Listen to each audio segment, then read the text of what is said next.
Hello. तो मैं किसी भी पार्टी का सपोर्टर तो हूँ नहीं, मतलब बीजेपी बोलो, सीपीएम बोलो, टीएमसी बोलो, बट एक न्यूज़ आया कुछ दिन पहले। मैं भी वेस्ट बंगाल से, कोलकाता। तो कुछ दिन पहले न्यूज़ आया कि कोर्ट ने टीएमसी को जिता दिया और बीजेपी को हरा दिया। बट मुझे क्यों लगता है कि ये थोड़ा बहुत कुछ कोर्ट का सेटिंग था।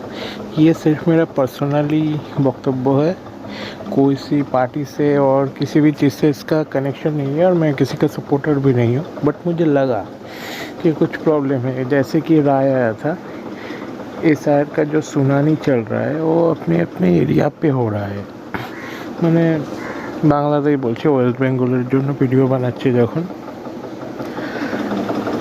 কিন্তু নিজেদের লোকেশনের মধ্যে শুনানিগুলো হবে, অত দূর যেতে হবে না। আমার মনে হলো বিজেপি হেরে গিয়ে জিতলো, ওদের বক্তব্য অনুযায়ী কোর্ট রায় দিয়েছে হয়তো। সবাই একসাথে এসে ঝামেলা বাগাচ্ছে, তো সেগুলোকে কেটে ছোট ছোট করে দিল। মানে সবাই এক জায়গায় অ্যাটাক করবে না, সবাই ছোট ছোট করে দিল বিভিন্ন ভাগ। অরিজিনালি শুনানি কিন্তু বন্ধ করলো না, শুনানির জাস্ট ডিস্টেন্সটা কমিয়ে দিল। মানুষের রাগ কমে যাবে যে অত দূর খাটনি করে যেতে হবে না, পাড়াতেই হয়ে যাবে, মানে নিজের আশেপাশের কিনলে। কিন্তু যেটা বন্ধ করার জন্য কেস হয়েছিল সেটা কিন্তু আদৌ বন্ধ হলো না।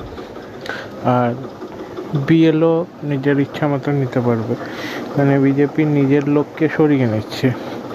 বিভিন্ন এরিয়াতে টিএমসির লোক থাকবে, টিএমসির বিএলও থাকবে। মানে ঝামেলা হলেও অনলি ফর তাদের সাথেই হবে, তাদের এরিয়াতেই হবে। বিভিন্ন উৎপাত হলেও সেসব এরিয়াতেই হবে, কারণ মানুষ রাগ উগড়ালে টিএমসির ওপরই সেটা উগড়ে পড়বে, বিজেপির ওপর পড়বে না। ওরা নিজের লোক সরিয়ে নিচ্ছে। তো এটা হয়তো কিছু প্ল্যান প্রোগ্রামিং করে করা হয়েছে, জাস্ট মানুষের ডিস্টেন্সটুকু কমিয়ে দিচ্ছে যে অত দূর যেতে হবে না, ঝামেলা সব কিছু টিএমসির ঘরে দিয়ে দিচ্ছে এটা। তারপরে এখন চারপাশে বেলডাঙ্গা বা বিভিন্ন জায়গায় নিউজ চ্যানেলে দেখা যাচ্ছে বিভিন্ন রকমভাবে মারামারি হচ্ছে, যুদ্ধ হচ্ছে, কিন্তু সব দোষী এসে পড়ছে কিন্তু টিএমসির ঘাড়ে। সবাই ভাবছে কারণ ওরা পাওয়ার আছে। এবার যদি সিপিএমের লোকও মারপিট করে, আর বিজেপির লোক বলো, আরও বিভিন্ন যত দল আছে ওয়েস্ট বেঙ্গলে, তারাও যদি মানে কোনো রকমের প্রবলেম ক্রিয়েট করে, সব দোষ ঘুরে ফিরে এসছে টিএমসির ঘাড়েই পড়ে যাচ্ছে। এবার বিজেপি যদি নিজের লোক লাগিয়েও কোথাও মারপিট করে থাকে, তো সেই ক্ষেত্রে দোষটা ঘুরে ফিরে তো টিএমসির ঘাড়েই পড়বে।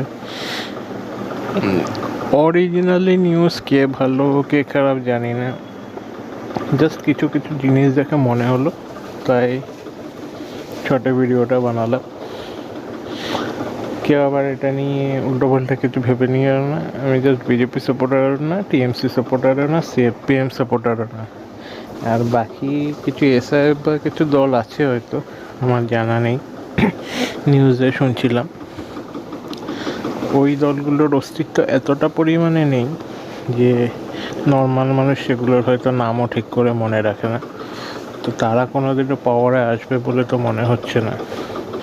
কিন্তু এবার হয়তো বিজেপি পাওয়ারে আসলেও আসতে পারে, কারণ এসআইআর হচ্ছে, আধা মানুষের ভোট কেটে যাচ্ছে। নিউজ চ্যানেলে দেখাচ্ছে ইউপি বা বিভিন্ন জায়গা থেকে যারা লোকজন আসছে, সনাতন ধর্ম চলছে, তো সেই গেম, সেই ভোটগুলো ওনারা পাবে। নেক্সট তো এআই ইউজ করা হবে, আগেকার মতন তো আর ব্যালেটে ভোট হবে না। তো এআই তো একটা মানুষই তৈরি করেছে। এবার যদি সেটা দিল্লি থেকে আসে, তো দিল্লি কানেকশন কি সেটা ম্যানিপুলেট করতে পারে না?